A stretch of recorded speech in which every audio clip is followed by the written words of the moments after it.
Un noson aeth Pedr ei ffrindiau i bysgota neu cwch. Buon nhw'n brysur yn bysgota drwy'r nos, ond dyn nhw ddim wedi dal yr un pysgodyn. Roedd yr haul yn machlud. Welson nhw ddyn yn sefyll ar y traeth. Gweiddodd y dyn, "Ydych chi wedi dal unrhyw bysgodyn?" "Dim un," medden nhw. "Beth am drio taflu eich rwyd i ochr arall y cwch?" awgrymodd y dyn.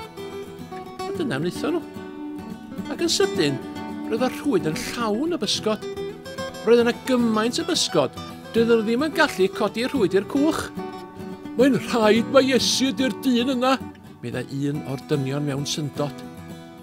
Doedd Pedr ddim yn gallu aros i'r cwch gyrraedd y lan. Neidiodd i'r dŵr a nofio at y traeth. Ia, Iesu oedd yno.